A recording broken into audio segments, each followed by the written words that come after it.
안녕하세요. 열심히 일을 하며 한 가장으로서 살고 있는 남자입니다. 최근 어머니를 잃고 굉장히 힘든 삶을 살고 있습니다. 어머니를 잃고 아무것도 하기 싫었습니다. 모든 걸 다 두고 떠나고 싶었죠. 하지만 제겐 아직 어린 아이들이 있어 떠나지도 못하고 거의 죽지 못해 살며 일을 하고 있는데요. 그날만 생각하면 저는 손이 떨리고 마음이 아프네요. 그날 일을 잊고 싶은데 어찌 잊을까요? 시간이 약이라지만 언제 묻어내질지 모르겠네요. 이렇게라도 이야기를 하면 마음이 조금 편해질까요? 솔직히 제 마음 편해지자고 적습니다. 그래서 재미있게 들어달라 말도 못하겠습니다. 그래도 제 이야기를 듣고 싶다면 먼저 감사 인사 드리고 이야기를 시작할게요. 저는 장남으로 아버지, 어머니, 여동생, 할머니 이렇게 한 집에 살았습니다. 할머니는 저와 동생을 아주 예뻐해 주셨지만 어머니를 그리 좋아하시지는 않았습니다. 할머니께서는 저희 앞이라고 숨길 생각도 하지 않았어요. 오죽했으면 어린 제가 할머니께 어머니 좀 그만 괴롭히면 안 되겠냐고 했을 정도니까요. 그런데 그날 어머니가 저 때문에 한 소리를 들어야 했습니다. 자기 이야기를 어떻게 했으면 애가 그런 소리를 하냐며 어머니에게 모진 말을 했습니다. 그 이후로는 할머니에게 어머니 이야기를 할 수가 없었습니다. 제 말이 독이 된다는 걸 알아차렸기 때문입니다. 그래서 할머니가 어머니에게 그 어떤 말을 하더라도 저희는 할 수 있는 게 없었습니다. 할 수 있는 거라곤 할머니에게 재롱을 부리는 것과 놀아달라고 떼를 쓰는 것밖에 없었죠. 그래도 다행히 효과는 꽤 있었어요. 그래서 매번 할머니에게 놀아달라고 했습니다. 근데 그걸 또 할머니는 엄마라는 사람이 얼마나 애를 못 보면 할머니에게 떼를 쓰냐며 한 소리를 하더라고요. 어렸을 때부터 그런 소리를 듣고 자라니 할머니를 좋아할 수가 없었습니다. 아무리 제게 잘해준다고 해도 저는 할머니가 너무 미웠습니다. 그만큼 저는 어머니가 너무 좋았고 제 우상이었거든요. 어머니는 굉장히 미인이었습니다. 키도 굉장히 컸어요. 어머니 키가 167 정도에서 8 정도였으니 큰 편이죠. 어머니는 이름도 고왔는데 도망간다고 결혼하고 나서 이름을 아주 못나게 바꾸기도 했습니다. 아주 어릴 때라 기억은 나지 않지만 할아버지는 어머니를 참 좋아했던 것 같습니다. 늘 다정하게 부르는 게 기억이 나거든요. 하지만 제가 할아버지의 얼굴이 기억이 나지 않을 정도로 일찍 돌아가셔서 아쉬웠죠. 일찍 돌아가셨지만 할아버지의 다정한 목소리가 기억이 나는 이유는 할머니의 구박 덕분도 있었습니다. 왜인지는 모르겠는데 할머니가 어머니에게 뭐라고 하실 때마다 할아버지의 목소리가 들렸습니다. 얼마나 듣기가 싫었으면 생각도 나지 않는 할아버지의 목소리를 떠올리려 노력했을까요? 그 뒤로 나이가 차고 나선 저도 모르게 할머니를 무시하기 시작했습니다. 할머니께는 죄송하지만 사춘기도 오고 어린 시절을 떠올리면 좋지 않은 감정들이 일어났기 때문에 어쩔 수 없었습니다. 심지어 제가 할머니를 안 좋게 생각하게 된 건 아버지의 영향도 컸습니다. 아버지는 사업 실패로 매번 술을 마시고 들어와 어머니에게 욕을 했습니다. 때리지는 않았지만 어머니에게 늘 문제람을 욕을 했고 거기에 질세라 할머니도 가세에 어머니를 못살게 괴롭혔습니다. 그러니 제가 좋아할 수 있겠습니까? 그런데 가장 큰 문제는 사춘기 때 할머니뿐만이 아니라 어머니에게도 못되게 굴었다는 점입니다. 어느 순간부터 어머니도 이해가 가지 않았습니다. 누구나 욕을 듣는다면 기분이 안 좋지 않나요? 그런데 어머니는 매번 듣고만 있으니 답답할 지경이었습니다. 그래서 어머니가 굉장히 바보 같다고 생각했어요. 이 집구석이 지긋지긋했습니다. 그래서 삐뚤어지고 말았죠. 늘 의문이 들었습니다. 우리 집은 왜 이렇게 가난하고 어른들은 왜 매번 화만 내고 서로를 잡아먹지 못해 안달이 났을까 의문이 들었습니다. 저희 집은 점점 가난해졌고 사이도 점점 나빠졌습니다. 그나마 할머니와 아버지는 사이가 나쁜 편은 아니었지만 아버지는 이제 할머니에게까지 욕을 하기 시작했습니다. 에이, 이 집구석. 어머니가 돈이 좀 더 있었으면 얼마나 좋아요. 이런 젠장. 내가 돈 많은 여자랑 결혼할 수 있었는데 니까짓 게 뭐가 좋다고 결혼을 했는지. 이런 년이 뭐가 좋다고. 어머니는 말리지 않고 뭐 했어요? 이 망할 놈아. 내가 왜 안 말렸어? 내가 그런 집안 싫다 했지? 그런데 네 놈이 죽어도 결혼해야겠다고 해서 그래서 한 결혼 아니냐? 아버지와 할머니는 늘 이런 이야기로 다투었습니다. 저는 결국 참지 못하고 집을 나갔습니다. 다른 형 누나들과도 어울리며 못된 짓도 많이 하고 다녔어요. 그 어떤 변명도 하지 않겠습니다. 저는 그렇게 방황을 심하게 했습니다. 그러다가 할머니가 돌아가시게 됐고 아버지는 고삐가 풀려 어머니와 동생을 때렸습니다. 저는 더 이상 이 집에는 희망이 없을 거라고 생각했습니다. 그래서 서울로 올라가 일을 하기 시작했어요. 일을 하면서 운동도 배우기 시작했는데 그때 제 은사님을 만날 수 있었습니다. 은사님을 만나지 못했다면 저는 아직까지도 싸움밖에 할 줄 모르는 바보로 살았을지 모르겠습니다. 은사님 덕분에 정신을 차려 검정고시를 봐 고등학교를 졸업할 수 있게 되었고 대학교 진학을 목표로 공부를 열심히 하기로 다짐했습니다. 그 전에 은사님이 부모님께 꼭 찾아가라고 해서 저는 몇 년 만에 고향으로 내려갔습니다. 처음에는 정말 용기가 나지 않더군요. 그렇게 나간 주제에 욕먹는 게 두려워 많이 망설였어요. 하지만 이때가 아니면 또 언제 찾아갈까 싶어 용기를 내 집으로 찾아갔죠. 그런데 제가 알던 집과는 다르게 생겼더라고요. 이렇게 낡았나 싶었고 집에는 옹기라고는 찾아볼 수가 없었습니다. 사람 사는 집이 아니었어요. 저는 옆집 사는 분에게 물어봤습니다. 그러자 그 할머니가 저를 알아보시고는 왜 이제와 왔냐고 막 우시는 겁니다. 무슨 일이냐고 물어봐도 아무 말 하지 않고 그저 울기만 했습니다. 그런데 그때 낯익은 목소리가 들려왔습니다. 어머니의 목소리를 잊을 수가 없었죠. 어떻게 잊을 수가 있겠어요. 그런데 어머니의 모습은 집과 마찬가지로 제가 알던 모습과 굉장히 달랐습니다. 통통했던 어머니의 모습은 없어지고 마르다 못해 깡마른 모습을 하고는 나사 하나 빠진 모습으로 아무 감정 없이 저를 쳐다봤습니다. 저를 욕하지 해도 반기지도 않았어요. 그냥 저를 지그시 쳐다보며 제 이름을 말하고 있었습니다. 하지만 이상하게도 제 이름을 말하고는 있지만 저를 보고 있는 것 같지 않았습니다. 그 모습을 보고는 또다시 옆집 할머니가 울며 제게 이야기를 했어요. 이놈아, 너는 왜 이제 와서는 이 애미 고생이란 고상은 다 하고 남은 자식 하나 보내고 이렇게 힘들게 살았다. 너는 왜 이제야 왔어? 자식을 보내다뇨? 그런데 할머니의 말씀이 조금 이상했습니다. 저희 집에서 자식이라고 해봤자 저랑 여동생 둘뿐이라 남은 자식이라고 해봤자 여동생뿐인데 여동생을 보냈다고 하니 그 말을 듣고 당황했습니다. 어머니, 예진이 시집 보냈어요? 왜요? 아버지가 보냈어요? 시집 보내긴 뭘 보내. 저 세상으로 보냈지 이놈아. 할머니의 말을 듣고 땅에 주저앉고 말았습니다. 여동생은 몇 개월 전 사고로 세상을 떠났다고 했습니다. 아버지는 제가 집을 나가고 난 뒤 얼마 뒤 집을 나갔다고 했고 그렇게 어머니와 여동생과 함께 잘 살고 있었는데 그런 불운이 따라오고 만 것이었죠. 그 후로 어머니는 밥도 먹지 않고 매일 동생을 찾아 나섰다고 했습니다. 그나마 동네 분들이 어머니를 챙겨줘서 다행이지 아니었으면 어머니도 동생을 따라갔을 거라고 했습니다. 어머니는 제 말이 들리지 않는 모양이었습니다. 저는 다시 한 번 더 어머니를 불렀어요. 어머니! 그제야 어머니는 저를 바라봤습니다. 그리고 어머니는 제 이름을 부르며 울면서 저를 안았습니다. 왜 이제 왔어? 엄마가 얼마나 보고 싶었는데. 이놈아, 왜 이제 왔어? 어서 동생 찾으러 가자.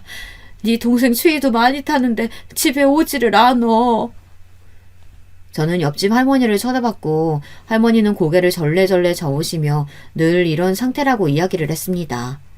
저는 대학 공부를 위해 서울에 올라간다고 말을 하려고 했지만 그럴 수가 없었습니다. 어머니의 상태를 보고 어떻게 갈 수 있겠습니까?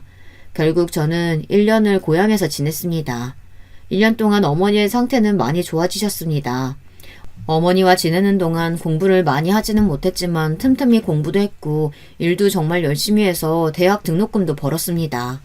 물론 4년 동안 다닐 등록금은 없지만 당장 필요한 생활비와 돈은 검정고시를 하며 모은 돈과 1년 동안 열심히 일한 돈으로 살 수 있었습니다. 그리고 정말 다행인 건 어머니께서 동생이 떠났다는 걸 받아들일 수 있게 되었다는 것입니다. 그래서 저는 1년 전 하지 못했던 말을 하게 되었습니다. 어머니, 저 실은 대학에 가고 싶어서요. 어머니에게 하는 모든 말이 조심스러웠어요. 괜히 내가 대학을 간다고 해서 어머니를 떠나 상처를 주는 게 아닌가 생각을 했습니다. 장하네, 내 아들. 하고 싶은 거 해야지. 그래. 근데 이 애미가 모은 돈이라곤 이것밖에 없는데 괜찮겠니? 아니면 어디 돈 빌릴 곳 있으면 내가 어떻게든 마련할 테니 걱정 말고 대학 가. 어머니, 괜찮아요. 그동안 모은 돈으로 가면 돼요. 그래도 네가 어떻게 모은 돈인데 그걸 써. 그러지 말고 내가 빌려볼게. 어머니, 진짜 괜찮아요. 이것저것 지원받으면 괜찮을 거예요. 그리고 공부하면서도 일하면 되니까 너무 걱정하지 마시고요. 어머니를 안심시키고 저는 다시 공부에 집중했습니다. 그 덕에 저는 지방이지만 꽤나 좋은 학교에 갈 수 있게 됐고 전액 장학금을 받으며 다닐 수 있게 되었죠. 제가 할 수 있는 일은 늘 열심히 했습니다.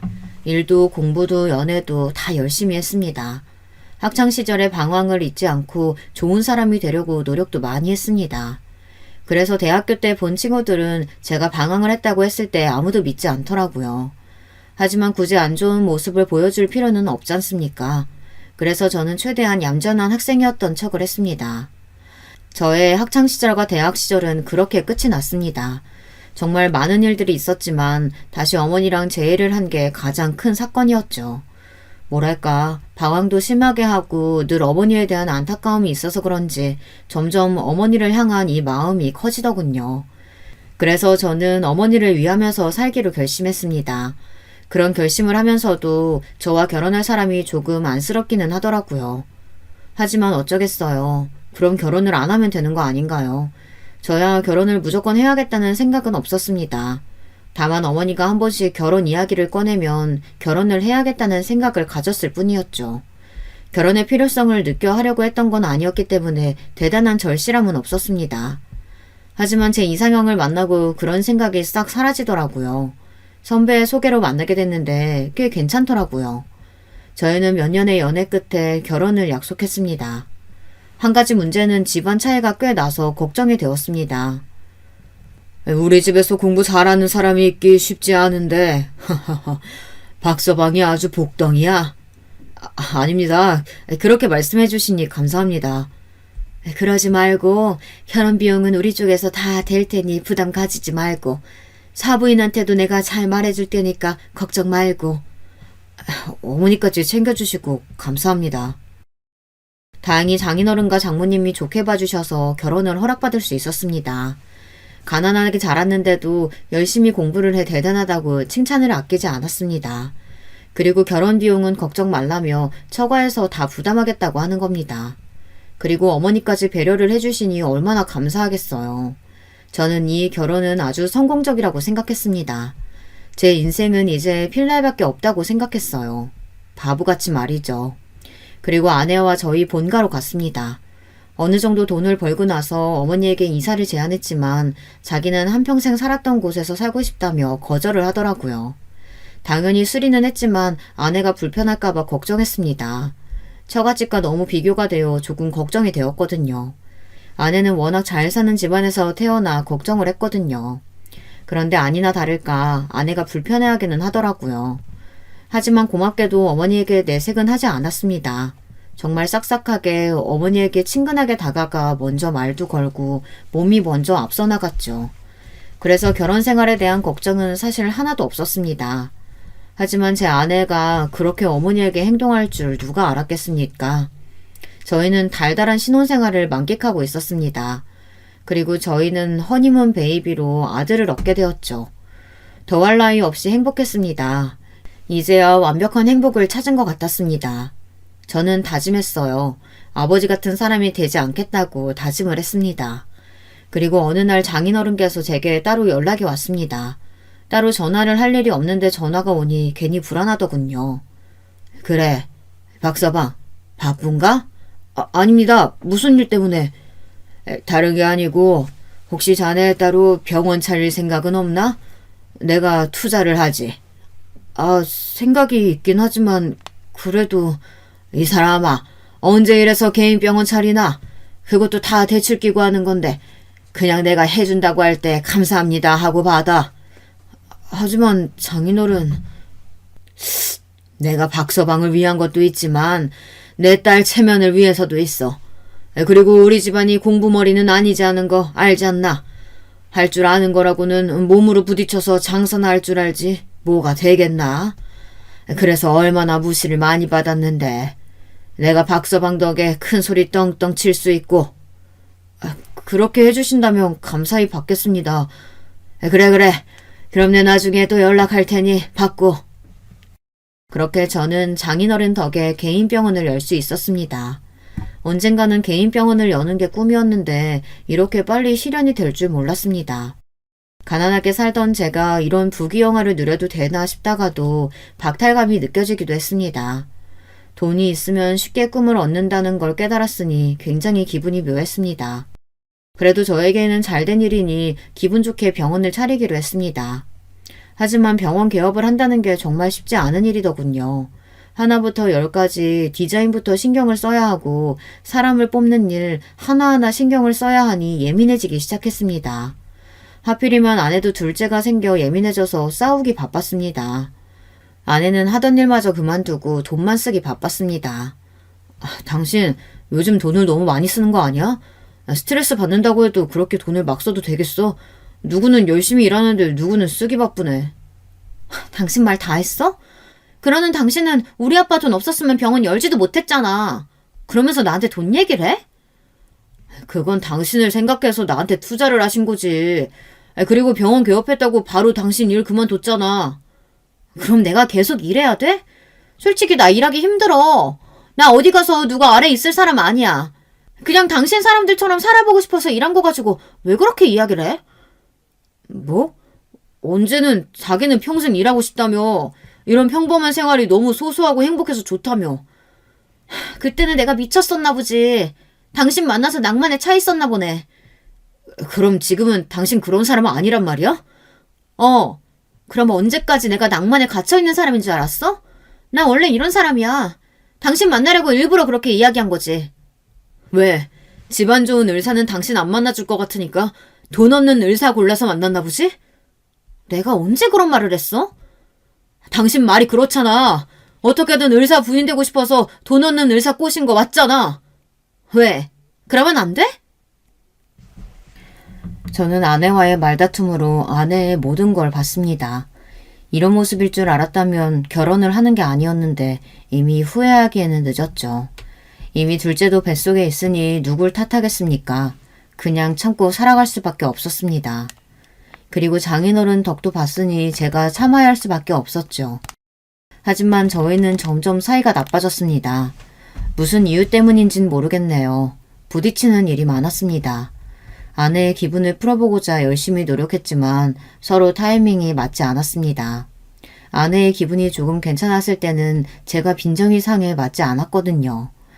둘째가 태어나고 다시 괜찮아졌나 싶었는데 제가 바빠져서 집에 있을 일이 없어 아내와 이야기를 할 시간이 없었습니다. 일이 바빠지는 건 참 행복한 일이지만 그만큼 가족에게 신경을 못 써 신경이 많이 쓰였습니다. 하물며 동생 기일이 다가와 어머니를 챙겨드려야 하는데 가지 못해서 마음이 걸렸죠. 그래서 아내에게 조심스럽게 이야기를 했습니다.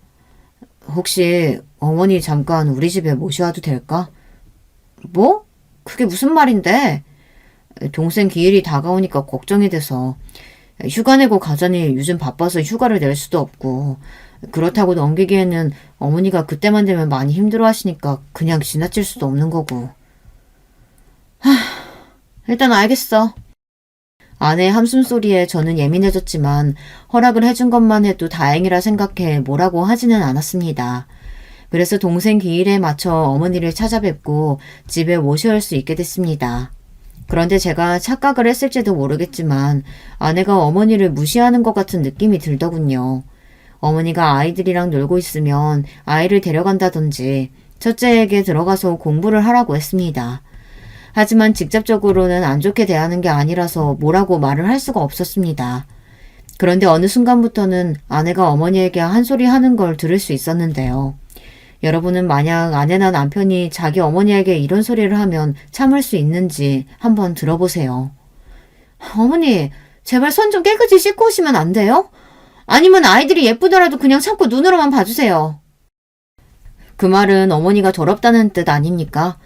일을 하다 말고 그 말을 듣고는 바로 아내를 데려와 안방에서 소리쳤습니다.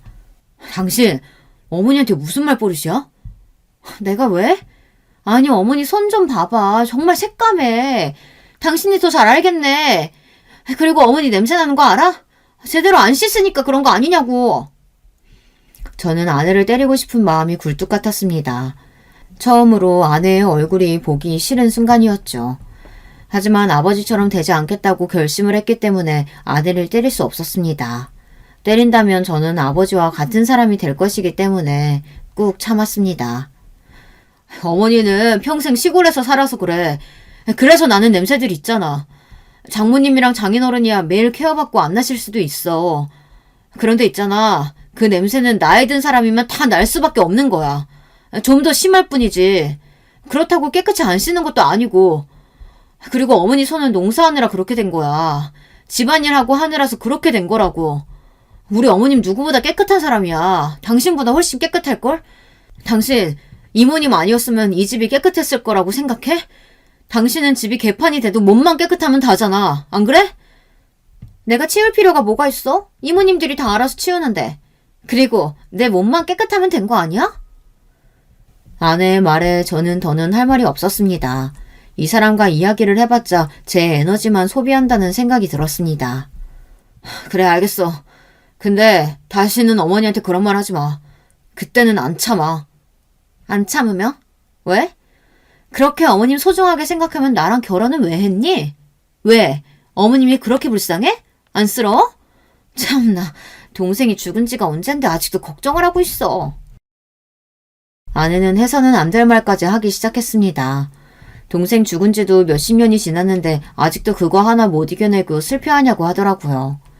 그 말을 듣고 참지 못하고 저는 제 옆에 있던 화장품을 던져버렸습니다. 물론 아내 쪽으로 던지지는 않았지만 화장품이 터지면서 안방 곳곳에 다 묻게 되었고 아내는 놀라서 뭐하는 행동이냐고 소리를 쳤습니다. 그 소리에 어머니도 놀라 방으로 들어오셨고 그제야 저는 정신을 차릴 수 있었습니다. 아내는 저를 한번 보고 어머니를 한번 쳐다보고는 집 밖으로 뛰쳐나갔습니다. 그날 어머니에게 죄송하다고 사과를 드리고 아이들을 달래줘야 했습니다. 아내는 하루 종일 들어오지 않아서 어머니가 아이들을 봐줬습니다. 아내는 이틀 동안 연락이 없었습니다. 하지만 제가 먼저 연락하고 싶지 않았어요. 연락을 하지 않는다면 장인어른이 먼저 전화가 올 거라는 것도 알고 있었지만 연락하고 싶지 않았습니다. 결국 장인어른에게 전화가 먼저 왔고 어쩔 수 없이 장인어른의 전화를 받았습니다. 네, 장인어른. 그래, 나랑 할 이야기가 좀 있지? 죄송합니다. 내가 조서 보내줄 테니까 일 끝나고 거기로 오게. 긴장되었습니다. 결혼을 허락받으러 갈 때보다 더 긴장됐습니다. 왔는가? 죄송합니다. 아니, 내가 박서방 자네 사과 듣겠다고 여기로 부른 건 아니고 말해봐. 네, 뭐를? 내 딸이 뭘 잘못했는지 말해보라고. 장인어른의 말에 저는 놀랄 수밖에 없었습니다. 장인어른은 분명히 아내가 잘못이 있을 거라고 판단하며 저에게 확신을 갖고 물어보셨습니다. 아내가 그 전에 얼마나 사고를 많이 쳤으면 믿음이 없을까 싶기도 하면서 괜히 나를 두고 시험하는 게 아닌가 하는 생각이 들었습니다. 저는 사실대로 이야기를 해야 할지 말아야 할지 고민을 많이 했습니다. 사실대로 이야기를 하면 과연 믿어줄까 고민이 많이 됐고 그렇다고 거짓으로 이야기하자니 왜 이제 와서 말을 바꾸냐고 이야기할까봐 거짓으로 말을 하지도 못했어요. 저는 어쩔 수 없이 모든 사실을 빠뜨리지 않고 이야기를 했습니다. 자네 말이 조금 더 신뢰성이 가네. 어떤 부분이? 아이가 오자마자 박서방이 물건을 던졌다고 울면서 들어오더라고. 하지만 내가 아는 박서방이라면 절대 먼저 그럴 일 없을 거라 얘기했네. 그랬더니 딸이 자기가 말실수를 했다고 했네.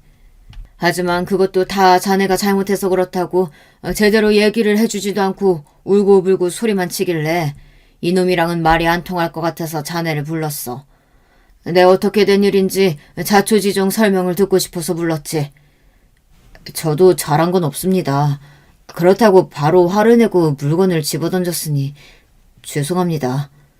그래, 그건 분명 잘못한 거긴 한데 내가 오히려 미안하네. 딸이 워낙 곱게 자라서 애가 생각이 짧아. 우리 집도 처음부터 잘 산 건 아니라고 몇 번을 이야기했는데도 돈 걱정해본 적 없는 아이가 뭘 알겠나. 자기는 마냥 특별한 존재라고 생각하는 아이에게 뭐라고 하겠어. 에휴, 사돈이 마음고생이 좀 심했겠어. 내가 정말 미안하네. 걱정과는 달리 장인어른이 먼저 사과를 해주셨습니다. 아내가 얼마나 철부지로 살았으면 그렇게 이야기를 할까요? 장인어른까지 말이 통하지 않는 사람이었으면 앞이 막막할 뻔했는데 덕분에 마음이 누그러져서 다행이었습니다. 하지만 이런 일을 시작으로 어머니에 대한 일로 싸운 적이 한두 번이 아니었습니다. 아내는 저를 보며 답답하다고 했습니다. 바빠도 매주 어머니에게 인사를 드리러 갔고 어머니가 다치셨을 때는 모셔와서 제가 병간호를 했습니다. 이걸 다행이라고 말할 수 있을까요? 당연한 일이긴 했지만 어머니가 다쳤을 때 아내도 같이 고생을 해줬습니다. 병간호는커녕 어머니를 보지도 않을 거라고 생각했는데 그래도 며느리라고 걱정해주는 모습을 보니 따뜻해지더라고요. 지금 생각해보면 이런 걸로 따뜻해진 제 자신에게 어처구니가 없지만 고마운 건 기억을 해야겠죠. 하지만 그것도 잠시 결국 아내는 어머니에게 돌이킬 수 없는 상처를 주고 말았습니다. 어머니는 나이가 들수록 더 건강이 나빠지셨어요. 하지만 어머니는 병원도 요양원도 가기 싫어했습니다. 사람을 부르기는 했지만 그래도 걱정이 되었습니다. 매일같이 있는 것이 아니니 어머니에게 무슨 일이 생길 때는 어떻게 해야 하나 두려웠죠. 남은 가족은 어머니 한 명뿐인데 어머니마저 세상을 떠난다면 저는 분명 무너지고 말 거라고 생각했어요. 그래서 늘 어머니의 죽음을 생각을 안 할 수가 없었습니다. 어머니가 죽을까 두려워 그것 때문에 정신병원에 가서 진단을 받기도 했습니다. 혹시 여러분 중에서도 이런 비슷한 증상을 가지신 분 있을까요? 어떤가요? 살기 너무 불편하지 않나요? 하지만 더는 이런 문제로 두려워할 필요가 없었습니다. 어머니가 돌아가셨으니 말이죠. 때는 시간이 흘러 동생의 기일이 다가올 그날이었습니다. 어김없이 저는 어머니를 집으로 모셔왔어요. 아내는 이날을 제일 싫어했습니다. 저는 아내가 이해가 가지 않았습니다. 제사를 지내는 것도 아니고 어머니가 구박을 하는 것도 아닌데 싫어할 이유가 있을까요? 물론 시어머니라는 존재가 그렇게까지 달가운 존재가 아니라는 건 알겠지만 그렇게 싫어할 정도로 어머니가 아내에게 피해를 준 것도 없는데 그 정도로 싫어하니 이해가 가지 않았습니다. 하지만 이미 모셔왔으니 어떡합니까? 어머니를 보살펴 드릴 수밖에 없죠. 저는 아내에게 미안하다고 이야기를 하고 조금만 더 고생해달라고 했습니다. 그래도 이날만 되면 어머니가 늘 아프시고 기운도 없으셔서 어쩔 수가 없었어요. 제 마음이 불편해서 놓을 수가 없더라고요. 모처럼 빨리 퇴근해서 다 같이 저녁을 먹을 수 있었습니다. 어머니가 올라오시고 3일째가 되던 날 사건이 터지고 말았죠.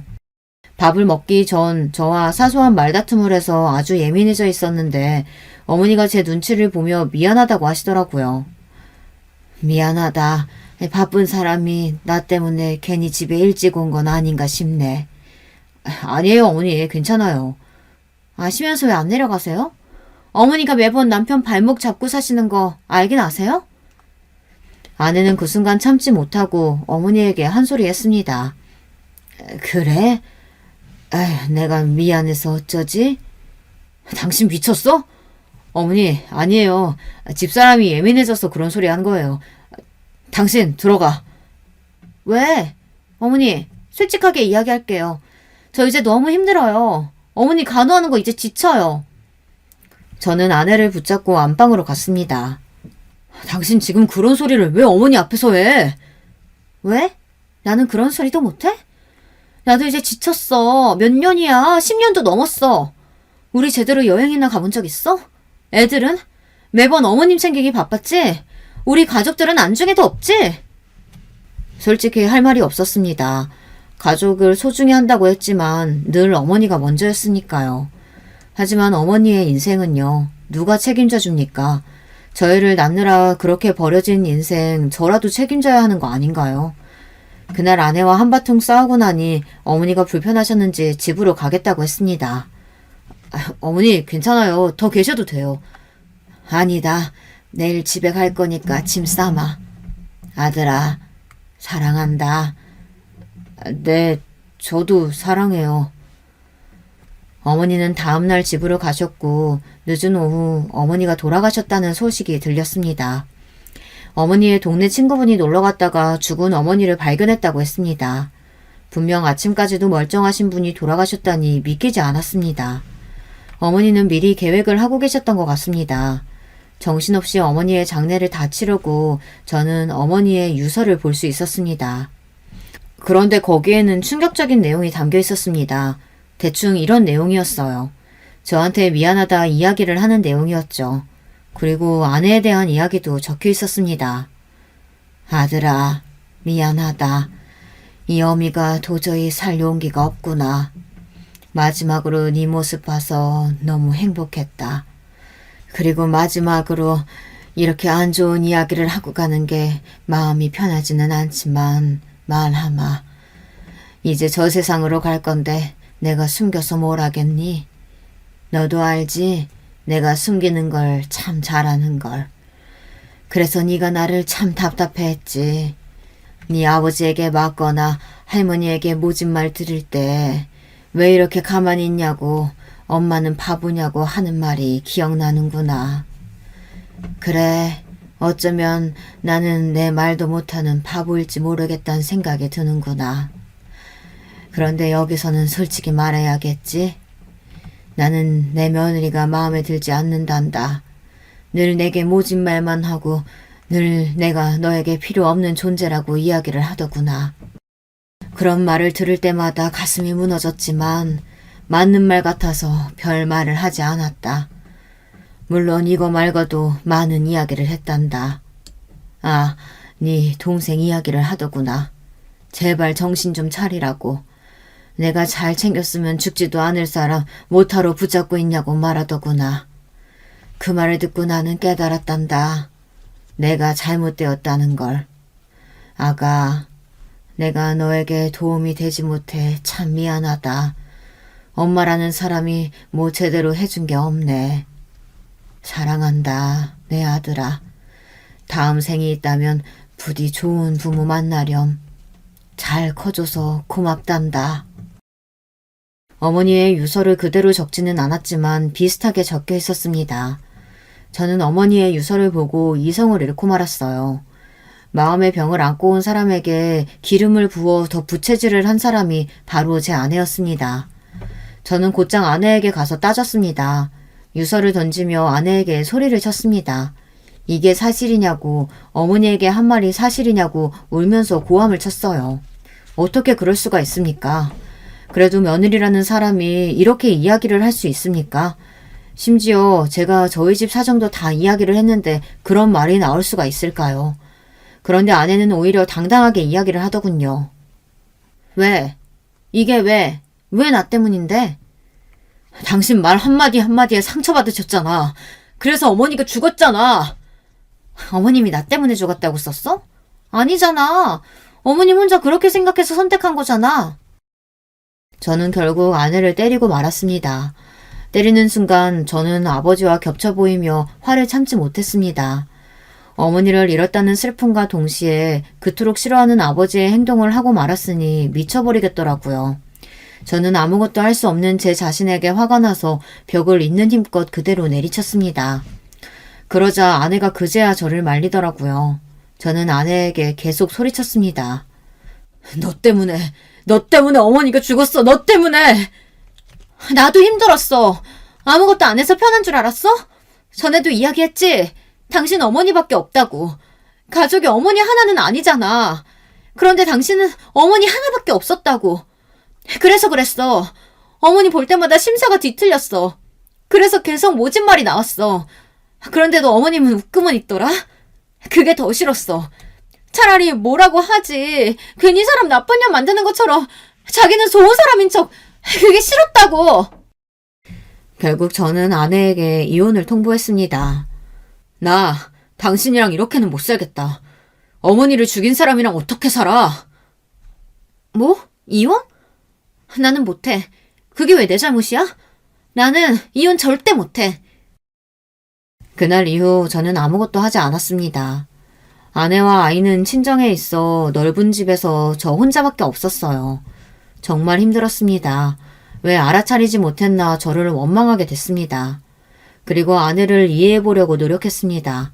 아내 입장이 되어보려고 했지만 어머니에게 모진 말을 한 사람으로밖에 보이지가 않더라고요. 그리고 아내의 그 한마디가 어머니를 죽였을 거라는 생각에 사로잡혀 정말 죽여버리고 싶을 정도로 증오했습니다. 어느 순간부터 그랬나 싶었는데 아내는 거의 결혼 초반부터 그랬던 것 같습니다. 제가 어머니를 좀 덜 챙겼다면 아내가 어머니를 챙겼을까요? 저는 아니라고 생각합니다. 그러니까 하나밖에 없는 자식이 챙겼는데 그걸 챙겼다고 뭐라고 하니 제가 어떻게 해야 됐던 거죠? 여러분은 답을 알고 계신가요? 아니요. 답을 알아도 소용이 없습니다. 어머니가 돌아가셨으니 무슨 소용이 있겠어요. 어머니는 동생이 죽고 난 후로 늘 우울하게 살았을까요? 아니면 혹시 저 때문에 죽지도 못하고 하루하루를 고통 속에 살았을까요? 참 많은 생각이 들었습니다. 하루하루를 절망 속에서 살았습니다. 누군가에게 전화가 왔습니다. 이쯤이면 아실까요? 네, 장인어른이었습니다. 장인어른은 저희 집에 찾아왔습니다. 회와 소주 한가득을 사들고 오셨더라고요. 괜찮나? 한 잔 받게. 30분 동안 아무 말 없이 장인과 소주를 마셨습니다. 안주도 먹지 않고 장인어른이 주는 술을 마시다 보니 조금 취기가 올라오는 것 같더라고요.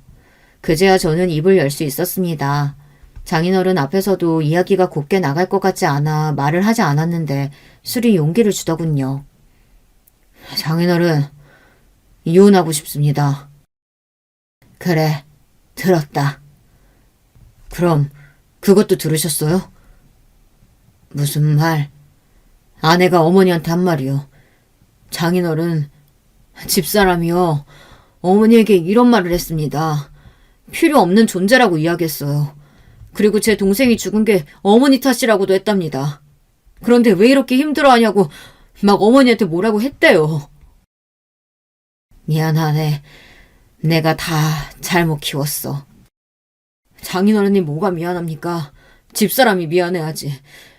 그런데 아내는 자기도 이유가 있었대요. 그래서 이해를 해보려고 했는데 이해가 가지 않아요. 이해를 해보려고 해도 할 수가 없어요. 그냥 미워 죽겠습니다. 저는 계속 술을 마셨고 장인어른과 오랜 시간 동안 대화를 했습니다. 장인어른은 계속 제게 사과를 했습니다. 자기가 딸을 잘못 키웠다고요. 내 딸도 놀랐을 거야. 사돈이 그런 선택을 할 줄 알았겠나? 하지만 그런 말을 한 건 분명히 잘못됐지. 그리고 자네 덕에 우리 집안 기가 살았다는 거 알고 있지? 참 고맙게 생각하네. 늘 내가 가지지 못한 것에 대한 열등감이 있었는데 그걸 자네가 채워줬어. 그래서 말인데 이제는 그만 채워도 되겠어. 병원은 그대로 가지고 크게 키워보고 원한다면 이혼을 해도 좋아. 자네 마음이 편하다면 내가 뭐라고 할 수 없지. 그런데 이거 하나만 알아주게. 내 딸도 여자였을 거야. 자네 마음의 1순위에 들어가고 싶었을 텐데 어느 순간 자기가 1순위가 아니라는 걸 깨달았을지도 모르지. 그렇다고 딸의 잘못이 없어지진 않지만 그래도 아빠로서 딸에 대한 변호를 하자면 그렇다는 거지. 용서를 해달라는 건 아니고 그냥 그럴지도 모른다는 걸 알고만 있으라는 거야. 그런데 신기할수록 그토록 이해가 가지 않았던 아내가 조금은 이해가 가기 시작하더라고요. 하지만 거기까지였습니다. 그래도 아내를 용서할 수는 없었습니다. 이혼은 아직 아닌 것 같은데 이대로는 못 살겠다. 나도 모르겠어. 그래. 아이들 잘 부탁해. 가끔 내가 아이들 보러 갈게. 당신 미안한 마음 조금이라도 있어? 그럼 내가 아무 생각이 없을까봐? 나도 그 정도 감정은 있어. 그런데 나도 어머님이 그렇게 될 줄은 몰랐어. 그냥 너무 화가 나서 그렇게 이야기한 건데. 알겠어. 그럼 연락할게. 그럼 내가 물어보자. 당신은 내가 중요했어? 저는 거기서 아무 말도 할 수가 없었습니다. 중요했지. 어머니만큼은 아니었지만 분명히 중요했고 사랑했어. 결국 아내는 끝까지 미안하다고 하지 않았습니다. 사과를 했다면 조금 마음이 풀어졌을까요? 아내와 저는 이혼은 하지 않았지만 서로 각자 살아보기로 했습니다.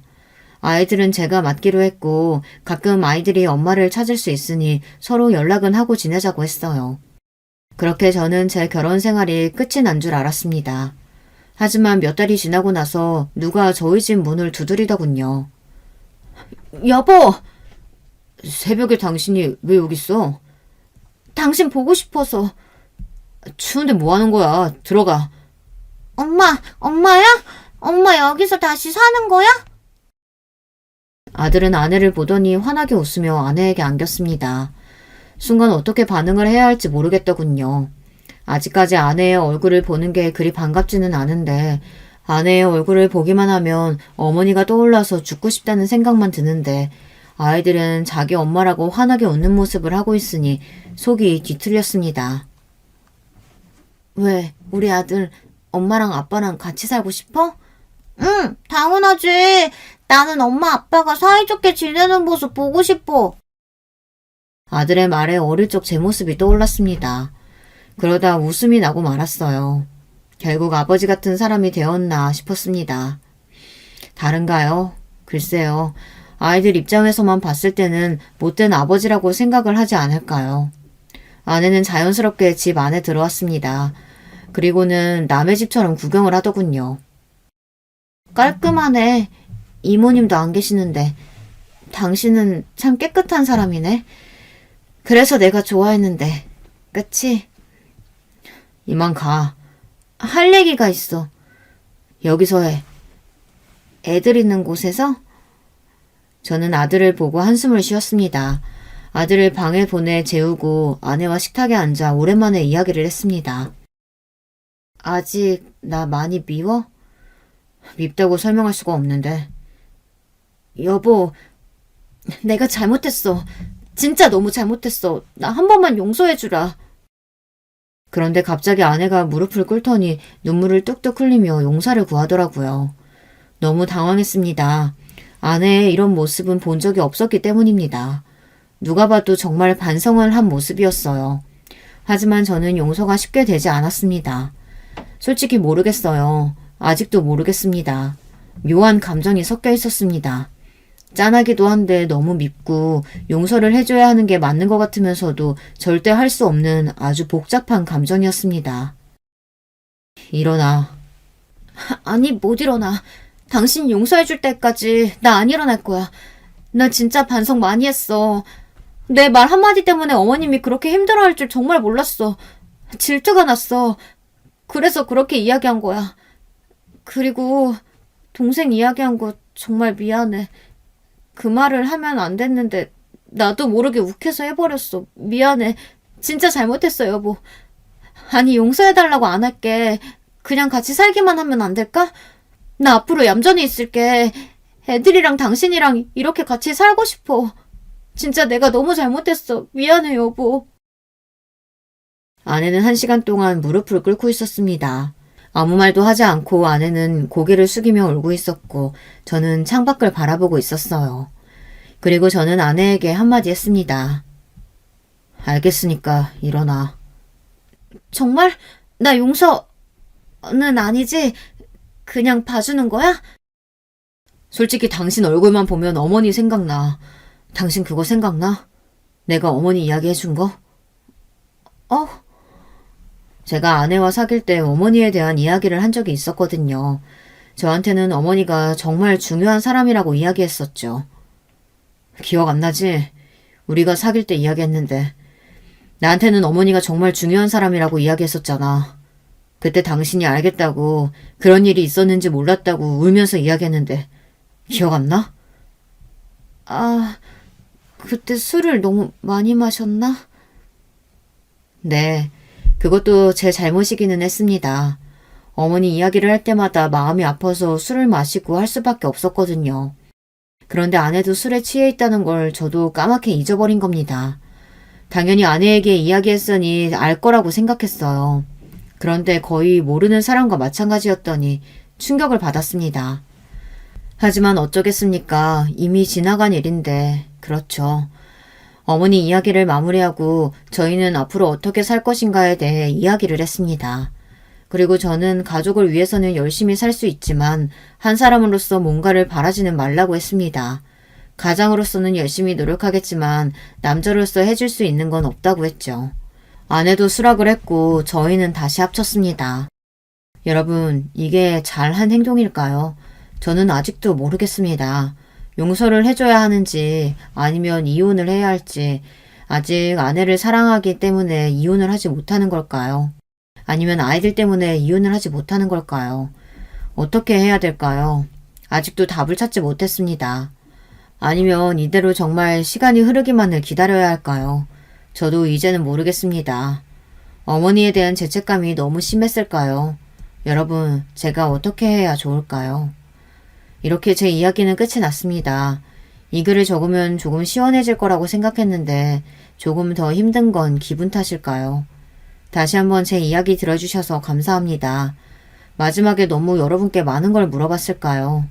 제가 어머님에게 잘해드렸다면 이런 고민을 하지도 않았겠죠. 여러분은 저처럼 후회하지 마시고 부모님에게 잘 대해드리세요. 물론 저처럼 후회하시는 분도 계시겠죠. 소중한 시간 내어 들으셨을 텐데 괜히 처진 게 아닌가 걱정이 드네요. 저처럼 부모님을 잃고 슬퍼한 사람들이 많을 거라 생각이 듭니다. 다들 어떻게 극복하셨는지 아니면 아직도 슬픔을 품고 살고 계시는지요. 많은 사람들이 글을 적어주셨으면 좋겠네요. 그럼 이만 제 이야기를 마치도록 하겠습니다. 제가 어릴 적부터 가지고 있던 스케치북을 보면 언제나 예쁜 드레스를 입고 커다란 왕관을 쓰고 알록달록한 화려한 부케를 든 신부가 그려져 있었어요. 다른 아이들은 연예인이니 선생님이니 여러 가지 다양한 꿈들이 생기는 것 같았지만 저는 학창시절에도 어른이 되면 하루라도 빨리 좋은 남자를 만나 결혼해서 화목한 가정을 만들고 싶었어요. 주변 친구들은 꿈이 뭐가 그렇게 평범하고 재미없냐고 했지만 어쩌면 다른 사람들에게는 너무도 당연한 일들이 제게는 전혀 시시하지 않았죠. 어린 시절부터 매일매일 눈만 마주치면 서로를 탓하며 싸우시는 부모님과 살다 보니 저는 어린 나이부터 엄마와 아빠 가운데에 껴서 양쪽 모두의 눈치를 살피는 것이 제게는 자연스러운 일상이었습니다. 저는 원래 세상의 모든 부모는 다 그렇게 매일 싸우고 사이가 좋지 않은 줄 알고 컸으니까요. 저는 그냥 단순히 제가 운이 좀 안 좋은 아이라고 생각하며 버텼습니다. 그리고 하루라도 빨리 어른이 돼서 이 집을 벗어나 저만의 새로운 울타리를 만들고 싶다고 생각했죠. 제가 사랑하는 사람과 함께 만드는 가족은 절대 지금과는 다를 거라고 매일 밤 꿈을 꾸면서요. 영화나 드라마에 나오는 것처럼 크리스마스가 되면 예쁜 트리도 함께 만들고 생일이면 가족들이 모여 케이크도 불고 노래도 부르는 그런 가족 말이죠. 제가 매일 밤 이런 상상으로 잠에 들었다는 사실을 부모님이 아신다면 제게 조금은 미안해하실까요? 아니면 이마저도 서운해하실까요? 부모님, 각자의 힘든 사정이 있다는 것 정도는 하도 귀가 닳게 들어 잘 알고 있었지만 어쨌든 제 마음속으로는 항상 그런 가정을 꿈꾸고 있었습니다. 그리고 저와 비슷한 꿈을 꾸고 있는 남자를 만나게 된다면 그때는 주저하지 말고 결혼부터 하겠다 다짐했지요. 저는 학창시절 공부나 운동은 물론이고 친구들과 어울려 다니는 것도 별로 흥미가 없었어요. 엄마가 그런 건 막상 어른이 되면 아무 소용없다는 말을 매일같이 귀에 딱지가 붙도록 하셔서인지는 모르겠지만 언제부턴간 저도 다 맞는 말 같더라고요. 그러다 보니 저는 학교가 끝나는 대로 집에 들어와 청소며 빨래를 하는 건 일상이었고 고등학교 때는 반찬까지 혼자 만들어 먹을 수 있을 정도로 실력이 늘었습니다. 그런 것도 나름 조기 교육이라고 나중에 어른이 되고 보니 나름 쓸모는 있었습니다. 물론 아무리 제 꿈이 가정도 워낙 집안 형편이 좋지 않은 집에 외동딸로 태어났으니 성인이 돼서도 집에서 집안일만 하고 있을 순 없었습니다. 먹고 살기 위해 집에서 멀지 않은 호텔에 호텔리어로 취직을 했어요. 매일 새로운 사람들을 만나고 친절하게 돕는 서비스직이 생각보다 제게 잘 맞았습니다. 그리고 제 첫 직장인 호텔에서 바로 남편도 만나게 됐어요. 남편을 처음 만났을 땐 그냥 나이 많은 노총각 지배인이라고만 생각했습니다. 그런데 일찌감치 부모님에게서 독립해 나와 오랫동안 혼자 살아온 남자다 보니 모든 생활을 회사 내에서 해결하더라고요. 항상 밥도 회사에서 대충 때우고 셔츠며 유니폼도 모자라 개인 의류에 속옷까지 호텔 내 세탁소에 돈까지 내면서 맡기더라고요. 그렇게 생활하시면 생활비가 꽤 들겠는데요? 너무 아깝지 않아요? 하루 종일 일만 하다가 집에 들어가면 완전히 녹초라 손도 까딱할 힘이 없어서요. 그래도 조금만 부지런하게 하면 지금 쓰시는 지출의 반은 줄일 수 있을걸요? 와, 반이나요? 그게 가능해요? 저는 학교를 다니면서도 항상 바쁜 엄마를 대신해 집안일을 도맡아 하다시피 해왔으니 제게는 나름 노하우라고 할 수 있는 살림 팁들이 꽤 있었죠. 빠른 시간 내에 큰 효과를 볼 수 있는 청소 팁이나 일주일 빨래 루틴 같은 거요. 잔소리 같아서 듣기 싫을 수도 있는데 당시 지배인님이자 예비 제 남편은 제 얘기를 아주 집중해서 들어주더라고요. 그렇게 저희 두 사람은 공감대가 형성되자 어느새 자연스레 가까워졌어요. 그리고 언제부턴가 남편은 저를 볼 때마다 항상 외롭다는 말을 입에 달고 살며 항상 집에 들어가기 싫다고 말했죠. 난 하루라도 빨리 단란한 가정을 만들고 싶어. 지배인님은 결혼 생각 없는 줄 알았는데요?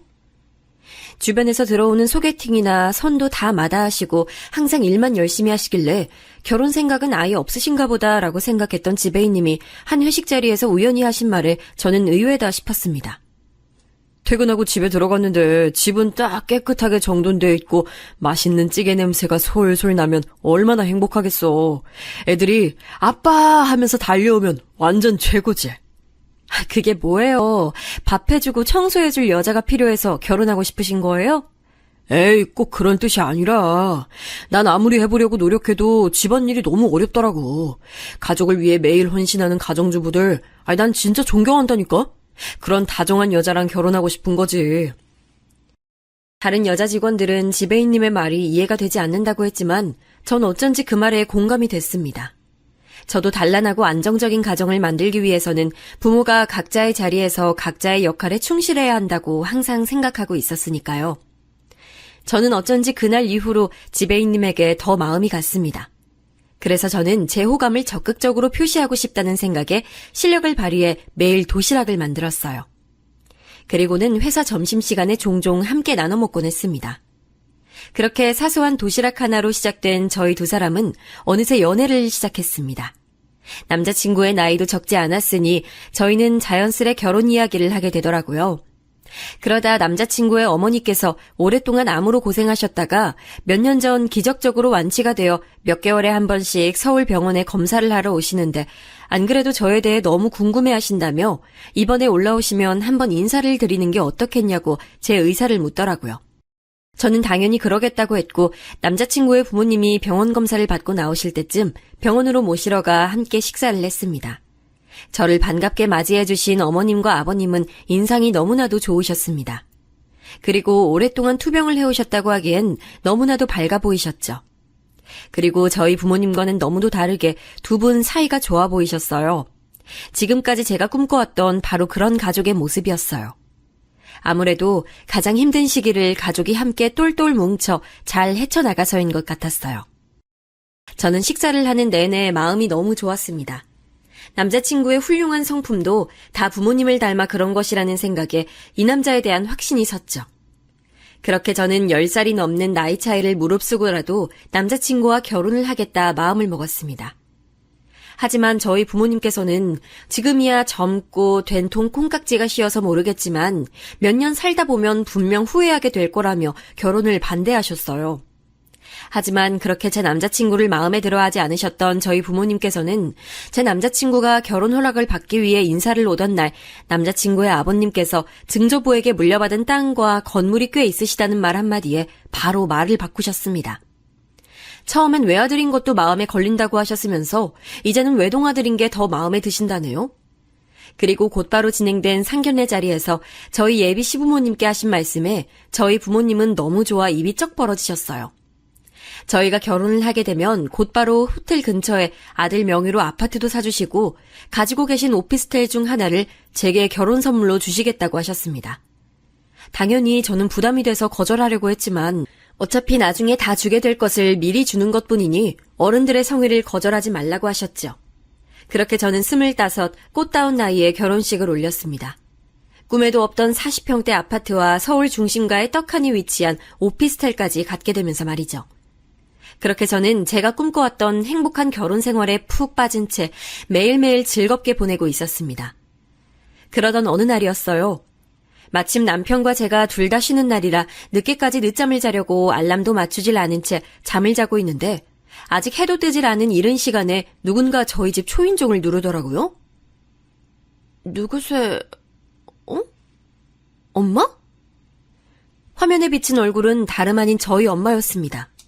이른 시간에 연락도 없이 집에 찾아온 엄마의 행동이 저도 당황스러웠지만 계속 이대로 멍하니 서 있을 수만은 없어 저희 부부는 세수도 할 겨를 없이 현관문부터 열어드렸어요. 아유, 무거워. 장모님 오셨어요? 아우, 자네 뭐하나? 어른이 무거운 걸 들고 왔으면 곧바로 짐부터 받아야지. 양손에 바리바리 들고 온 반찬을 바닥에 툭 내려놓은 엄마는 다짜고짜 남편에게 싫은 소리부터 하셨습니다. 잠자다 봉변을 당해 놀란 건 저희였는데 말이죠. 연락도 없이 웬일이야? 엄마가 딸네 집에 오는데 무슨 연락을 하고 와? 그런 게 아니라 여기 나만 사는 집 아니잖아. 저는 주변에 결혼한 언니들이 시어머니가 연락도 없이 신혼집에 들이닥치면 그것처럼 당황스러운 일이 없다는 얘기를 들었을 때도 이해가 되질 않았습니다. 아무리 당신들의 자식이 사는 집이라고 하더라도 이제는 아들만 혼자 사는 집도 아닌데 어떻게 연락도 없이 들이닥칠 수 있을까 싶었죠. 그런데 생각지도 못했던 엄마가 그런 행동까지 아무렇지 않은 얼굴로 하시니 저는 더 당황하지 않을 수가 없었습니다. 어머님, 식사는 하셨어요? 남편은 제게 장모님이 멀리서 오셨는데 얘기는 나중에 하고 식사부터 챙겨드리자며 주방으로 들어가더라고요. 엄마가 만들어 오신 반찬과 제가 해둔 찌개까지 살뜰히 데펴 금세 상을 차렸더라고요. 남편의 행동에 저는 괜스레 더 미안해졌습니다. 저야 평소 엄마의 막무가내 행동과 말투에 익숙해져 있었지만 남편은 처음 겪는 일이었을 테니까요. 아버님은 왜 같이 안 오셨어요? 그 인간이 딸내미 볼낯이 어디 있다고 여길 와? 도무지 어떻게 말해야 할지 몰라 제가 말을 머뭇거리는 사이 엄마는 버럭 소리부터 질렀습니다. 하나밖에 없는 딸내미 결혼식 밥값까지 갖고 튄 인간이야. 궁금해할 필요도 없어. 결혼식 당일 식이 나고 하객 식사 비용을 결제하려고 보니 축의금은 어디에도 보이질 않았습니다. 접수대에서 축의금을 받아주신 친척분들께서는 분명 가방에 다 정리를 해서 저희 친정 아버지께 전달해드렸다고 하셨지만 축의금 가방도 아버지도 웨딩홀 안 어디에도 보이질 않았습니다. 그리고 잠시 뒤 아버지는 급하게 쓸 돈이 있어 그런 거라며 좀 이해해달라는 메시지 달랑 하나 제게 보내뒀더라고요. 원래부터도 자기 멋대로인 거야 진작부터 잘 알고 있었지만 이렇게까지 할 거라고는 생각지도 못했습니다. 이런 사실을 남편에게 말해야 하나 말아야 하나 신혼여행을 하던 중에도 내내 저는 고민이 많았지만 생각하면 생각할수록 얼굴이 뜨거워질 정도로 너무 창피해서 남편에겐 도저히 말을 꺼낼 수가 없더라고요. 내가 정말 네 아버지 때문에 못 산다니까. 아이 다 늙어서 사업은 또 무슨 사업을 한다고. 그때까지만 해도 엄마가 아침부터 신혼집에 들이닥치신 이유가 아빠 때문에 속상한 마음을 하소연할 곳이 필요해서였나 보다 싶었는데 알고 보니 그 이유만으로 오신 것 같진 않더라고요. 뜬금없이 저희 시부모님께서 주신 오피스텔 얘기를 꺼내시더라고요. 근데 그 오피스텔 엄청 올랐다더라. 너 알고 있었어? 안 그래도 얼마 전 시아버지께서 오피스텔 가격이 말도 안 되게 부쩍 올랐다고 하시며 우리 며느리가 복이 많아 그런 것이라고 하셨다고 남편이 말하자 엄마는 남편의 말에 기다렸다는 듯 덥석 무조건 아파트부터 사라고 부추기시더니 그 집에 자신이 들어가서 살면 안 되겠냐고 하셨습니다. 저는 원래 제 것이 아니었고 시부모님께서 주신 것인데 엄마가 제멋대로 말씀하시는 게 이해가 되질 않아 남편 보기 민망했습니다. 그래서 아직 결정된 게 없다고 저는 딱 잘라 말했어요. 아이고, 그 고생해서 키워놨더니만 기껏 한다는 소리 봐라. 안 그래도 이쯤 되면 꼭 나오는 엄마의 전용 레퍼토리가 왜 안 나오나 했습니다. 제가 조금이라도 서운한 소리를 하면 항상 래퍼라도 된 것처럼 다다다다 쏟아내는 엄마 전용 대사가 있었거든요. 저를 낳고도 산후조리 한번 제대로 하지 못한 채 저를 포대기로 등 뒤에 업고 남의 집 파출부 일을 해주러 다니기까지 했다는 이야기를 시작으로 국밥집, 족발집 할 것 없이 서울 시내의 식당이라는 식당은 자신이 다 설거지를 해주러 다녔다는 이야기까지 나와야만 이야기가 끝이 났습니다. 저는 그날 엄마가 돌아가신 후에도 은근 남편의 눈치가 보였습니다. 하지만 남편은 누가 봐도 좋은 남자였습니다. 요즘은 남자들도 다 야가서 잘나가는 처갓집을 바란다던데 저희 남편은 아무것도 가진 것 없이 가난하기만 한 저를 있는 그대로 사랑해줬죠. 심지어 제가 봐도 부족하기만 한 저희 부모님까지도 다 이해해주면서요. 저는 지금까지 살아온 중에 남편과 함께한 이 몇 개월이 제게는 가장 안정적이고 행복한 시간이었습니다. 남편과 함께 있으면 아무 걱정이 없었거든요. 결혼하기 전에는 매일매일이 너무도 숨이 막혔으니까요. 자유로운 영혼의 소유자였던 아버지 같은 남자와 평생을 살다 보니 누구보다도 억척스러워지신 어머니, 두 분 다 제가 너무도 사랑하는 제 유일한 가족이었지만 때론 어린 제가 감당하기엔 버거웠어요. 아버지는 저와 어머니를 너무도 사랑한다고 하시면서도 가장의 의무보단 자신의 행복이 먼저인 사람이었죠. 한 번은 중학교 때 있었던 일입니다. 저는 급식비를 내지 않았다는 이유로 교무실에 불려간 적이 있었어요. 오늘 당장 집에 가서 부모님께 말씀드려. 급식비 안 내면 내일부터 점심 못 먹는다고. 저는 너무 창피해서 집에 오자마자 아빠를 붙잡고 울먹였습니다. 내일까지 꼭 급식비를 내야 한다고요. 안 그러면 나만 급식을 못 먹게 생겼다고요. 그런데도 저를 그렇게 사랑한다던 아버지는 어린애 달래듯 제 입에 작은 사탕 하나를 물려주시고는 커다란 가방에 짐을 싸고 계셨습니다. 아빠가 이번에 가면 돈 많이 벌어올게. 뭐야, 아빠 또 어디 가? 우리 딸, 아빠 꿈이 뭔지 알지? 아빠 꿈?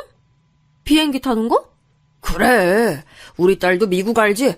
미국은 우리나라보다 엄청 부자야. 아빠가 거기 가서 돈 많이 벌어올 테니까 엄마 말 잘 듣고 있어. 그럼 내 급식비는? 미국이고 뭐든 간에 저는 지금 당장 제 급식비가 훨씬 더 급했습니다.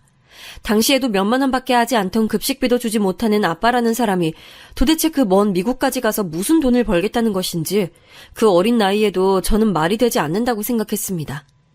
그리고 결국 미국에 다녀온 아빠는 돈을 벌어오긴커녕 이상한 브로커에게 속아 빚만 잔뜩 지고 얼마 되지 않아 한국에 들어오셨습니다. 엄마는 그 많은 빚을 갚기 위해 지금까지도 평생을 쉬지 않고 일만 하셨고요.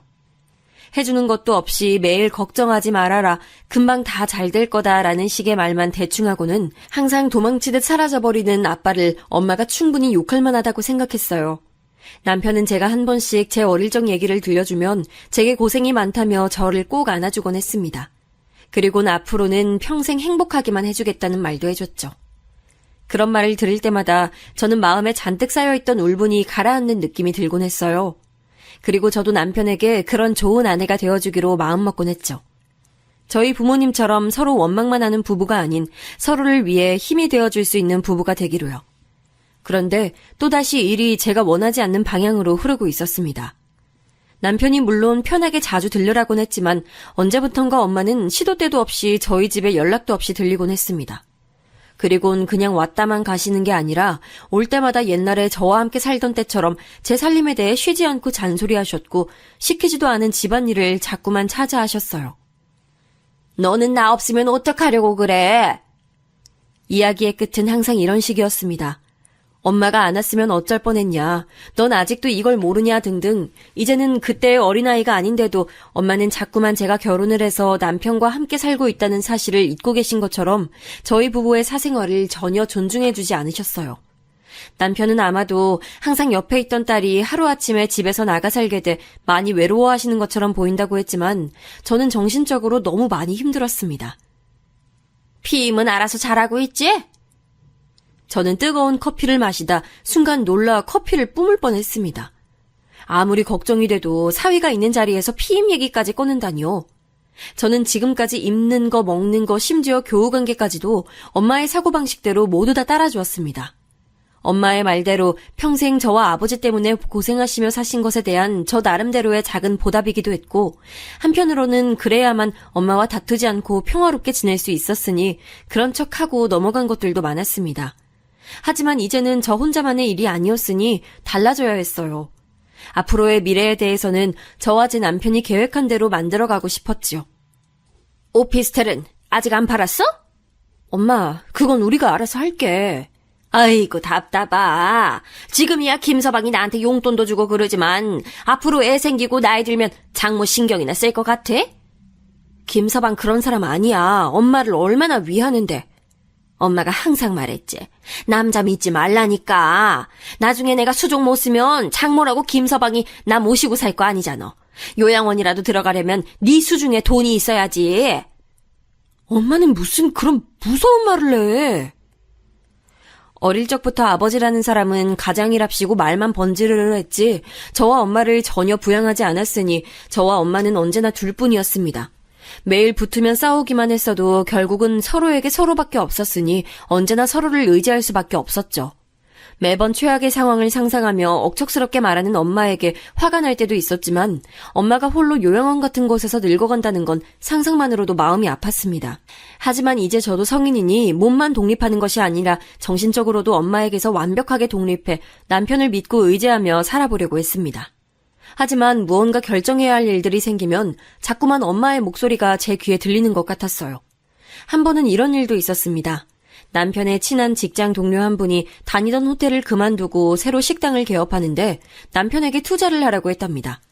남편은 유복한 집에서 경제적으로 여유 있게 자란 친구라 집안에서도 충분히 도움을 주시지만 남편에게도 좋은 기회를 주고 싶어 함께 해보자 제안을 한 것이라고 했죠.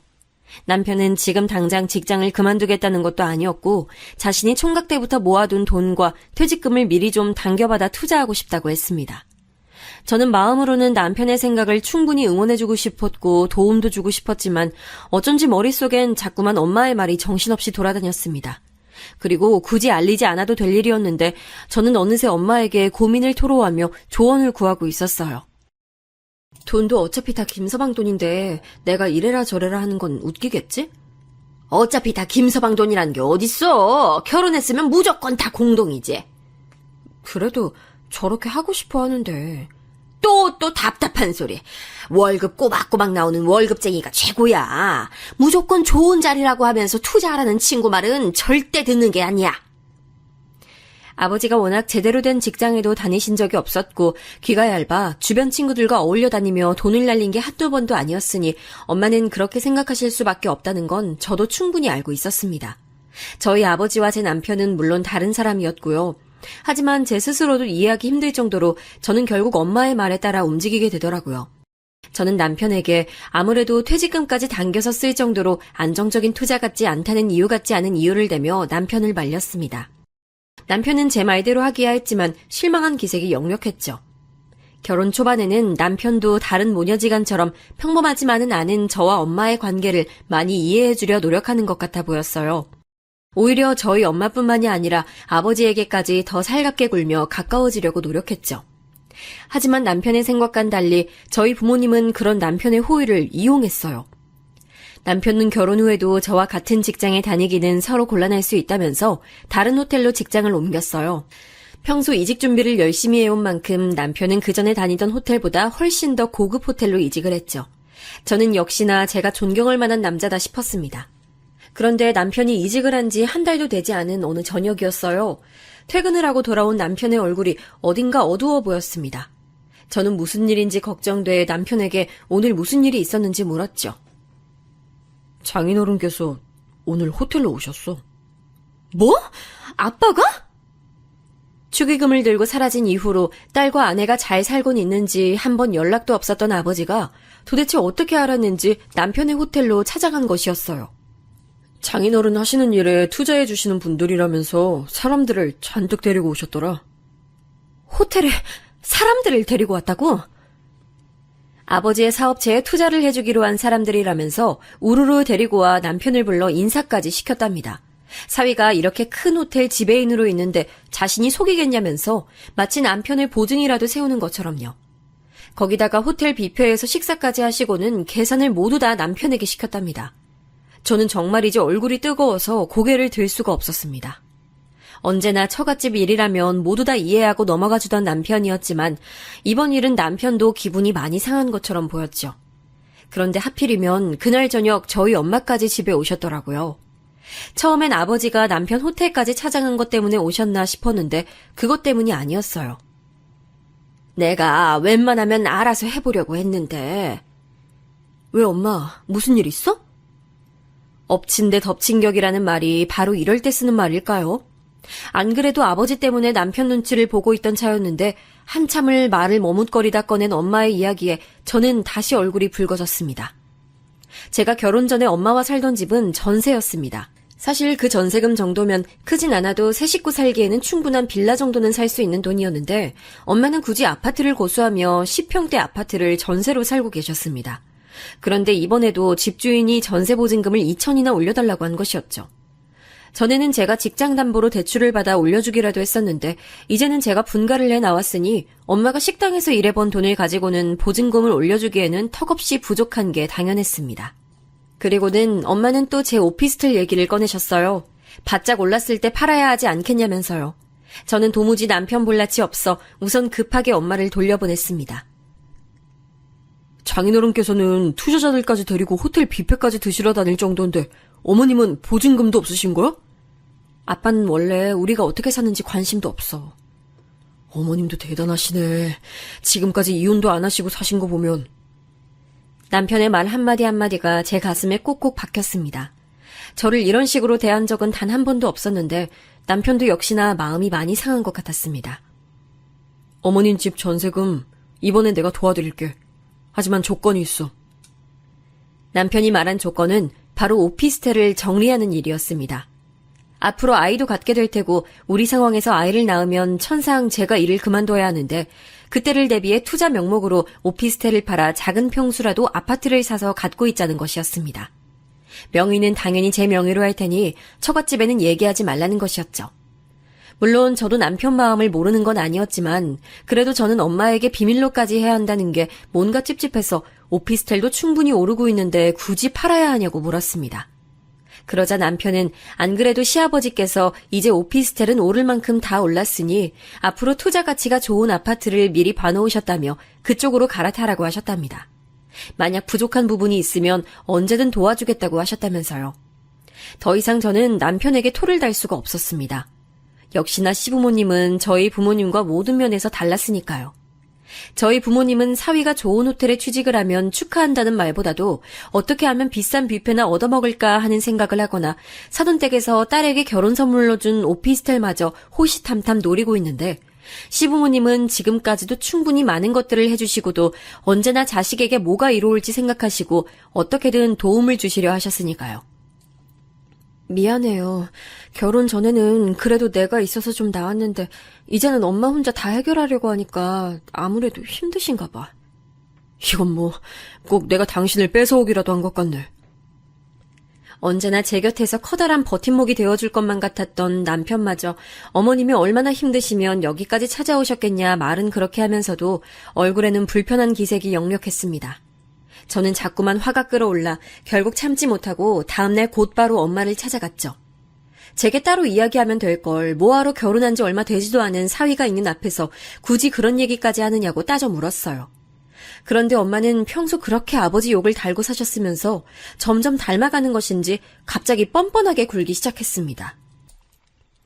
결혼식 때 식비도 없어서 카드 3장을 돌려가며 계산하는 걸 뻔히 다 봤는데 너한테 무슨 돈 얘기를 하니? 그게 내 잘못이야? 축의금은 아버지가 가지고 도망갔지? 지금까지 내가 일해서 벌어놓은 건 엄마랑 살면서 생활비로 다 썼잖아. 아이고, 네 월급 그거? 얼마나 된다고 생색이야. 그리고 지금까지 엄마 혼자 벌어서 너 키운 건 그건 뭐 다 공짜였냐?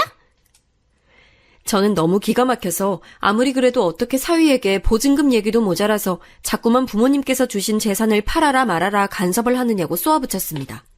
그랬더니 엄마는 제 말에 또 버럭 소리를 내지르며 사위도 자식인데 그럴 수 있는 거 아니냐며 눈시울을 붉혔습니다. 아무리 남자가 그렇게 좋아도 그렇지 제가 결혼하자마자 너무 많이 바뀌었다면서 서운하다고 하시면서요. 제가 생각이 짧았습니다. 결혼만 하면 부모님에게서 벗어나 헐헐 제멋대로 살 수 있을 거라 생각했는데 현실은 너무도 달랐습니다. 오히려 제 짐을 남편에게까지 나눠준 셈이 돼버렸죠. 결국은 남편의 도움으로 엄마가 사시던 집에 보증금이 해결됐습니다. 엄마는 고맙다는 말 한마디도 없이 내 딸이랑 결혼했으면 다 같은 자식인 건데 그 정도는 해줄 수 있는 거라며 오히려 당연하다는 듯 굴었습니다.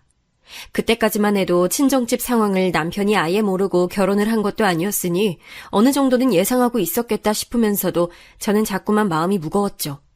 그렇게 시간이 흘러 어느새 결혼한 지 2년이 넘어갈 쯤이었습니다. 저희 부부에게도 천사 같은 아이가 찾아온 것이었죠. 저는 임신 사실을 알게 되자마자 엄마 생각이 가장 먼저 나서 그날 바로 퇴근길에 들러 말씀드렸어요. 그런데 엄마도 당연히 기뻐하실 거라고 생각했던 것과는 달리 엄마는 무슨 애를 벌써 가졌냐며 인상부터 쓰셨습니다. 축하한다는 말 한마디도 없이 말이죠. 직장은? 너네 호텔 육아휴직도 안 되잖아. 우선 일할 수 있을 때까지 하다가 배 나오면 그만둬야지. 남편이랑도 전에 그렇게 하기로 했고. 너는 네 애만 생각하니? 저는 엄마의 말에 너무 놀라 입이 다물어지질 않았습니다. 결혼은 하기야 했지만 아무래도 제 나이가 아직 어렸으니 엄마는 제가 너무 일찍 아이를 갖지 않길 바라신 건 알고 있었습니다. 아무리 결혼을 했어도 몇 년은 살아봐야 어떤 사람인지 알 수 있는 것이니 그때 돼서 애를 가져도 전혀 늦지 않는다는 엄마의 조언에 저도 어느 정도 납득이 되어 지난 2년 동안 남편 모르게 피임을 하고 있었으니까요. 남편은 아무래도 나이가 저보다 10살이나 많았으니 하루라도 빨리 아이를 갖고 싶어 하기야 했지만 저도 나름 직장 생활에 더 충실하고 싶기도 했거든요.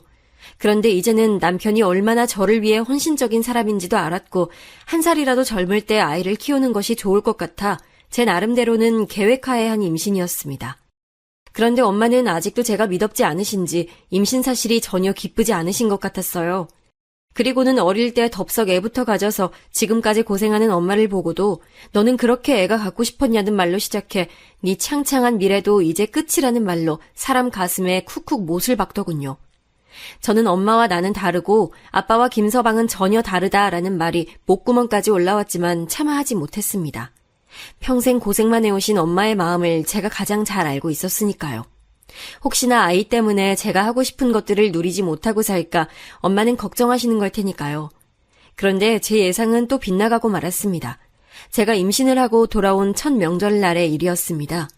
엄마는 기분 좋게 세배를 하고 앉은 저와 남편의 앞에서 덕담이라고 하신 말이 정말이지 들어줄 수가 없었습니다.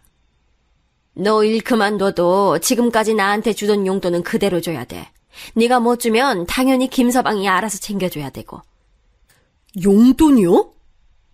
저는 말이 나오지 않을 정도로 당황해서 몸이 딱딱하게 굳어 있었고 순간 남편의 얼굴은 얼음장처럼 차가워지며 분위기가 싸해져 있었습니다.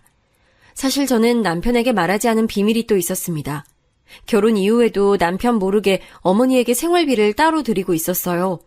많은 금액은 아니었지만 그래도 얼마 되지 않는 제 월급에서 매달 따로 드리고 있었으니 남편은 놀랄 만한 일이었지요. 남편은 나름대로 저희 친정에 잘하고 싶어 엄마를 뵐 때마다 따로 용돈을 자주 드렸거든요.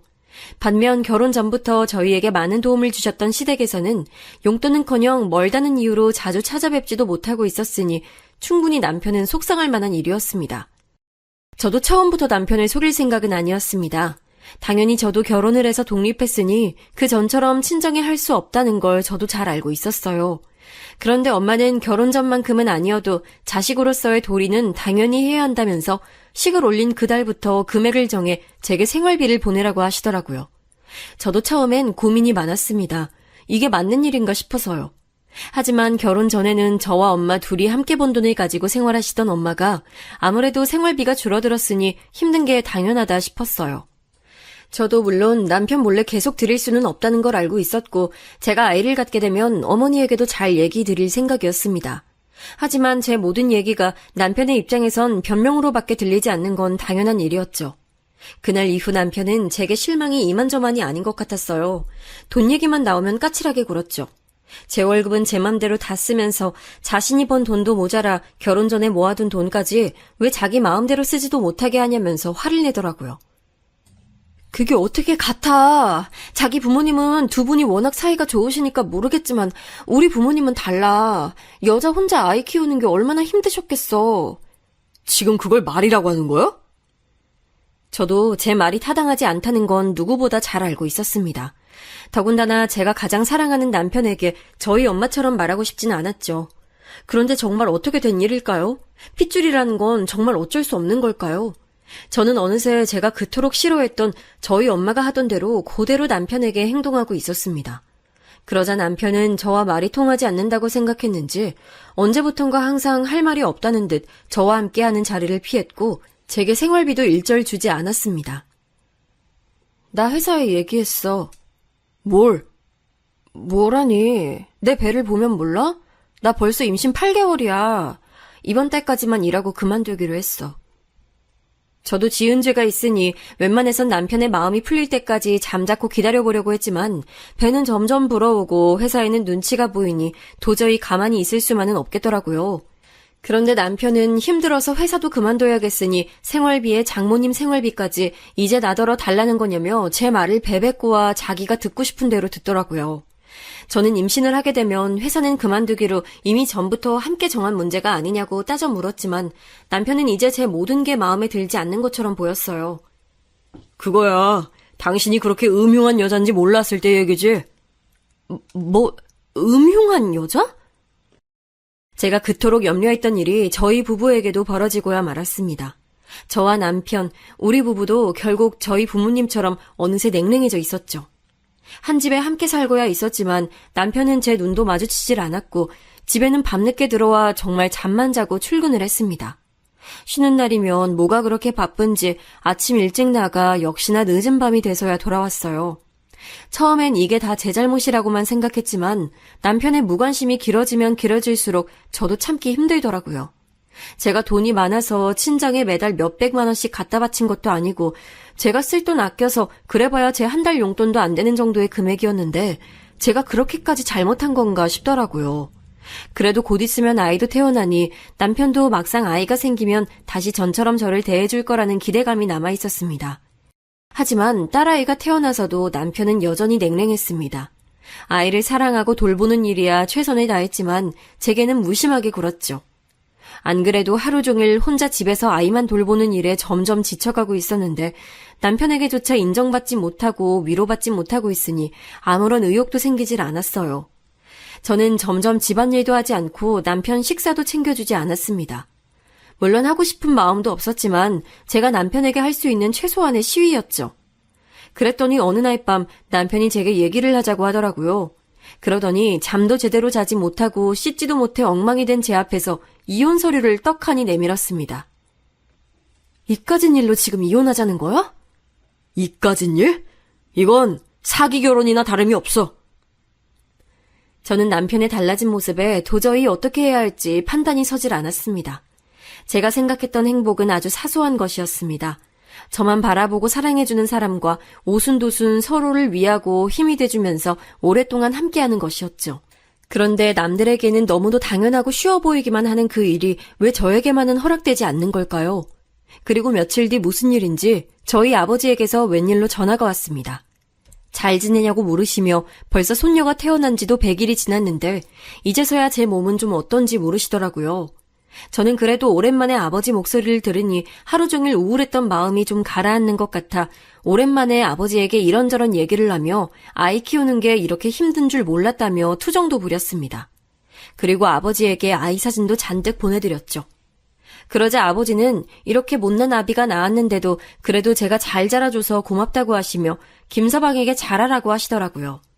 저는 아버지나 엄마한테 좀 잘하라며 볼멘 소리를 해대기야 했지만 그래도 오랜만에 아버지와 얘기를 나눈 것만으로도 어쩐지 마음이 놓였습니다. 제 마음이 조금 너그러워져서일까요? 그날 이후 남편의 행동도 어딘가 달라져 있었습니다.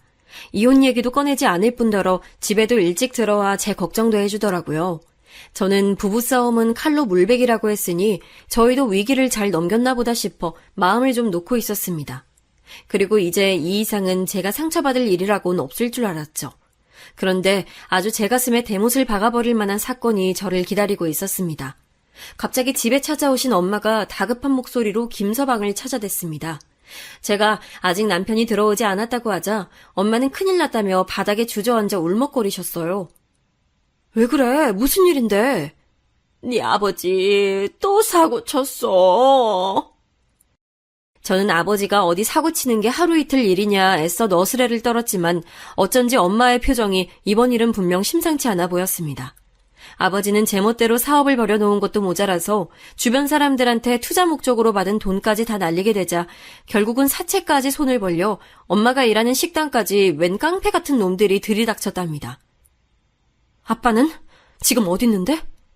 지가 다 알아서 해결한다는데 그 인간이 언제 한번 지 손으로 해결한 적이 있었니?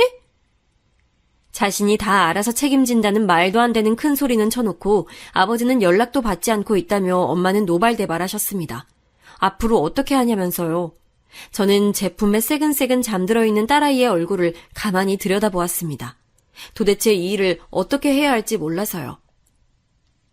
김서방한테 전화해봐. 언제 오는지. 엄마는 애꿎은 김서방만 찾고 있었습니다. 저는 김서방이 와도 전혀 달라지는 거 없으니 기대하지 말라고 말했습니다.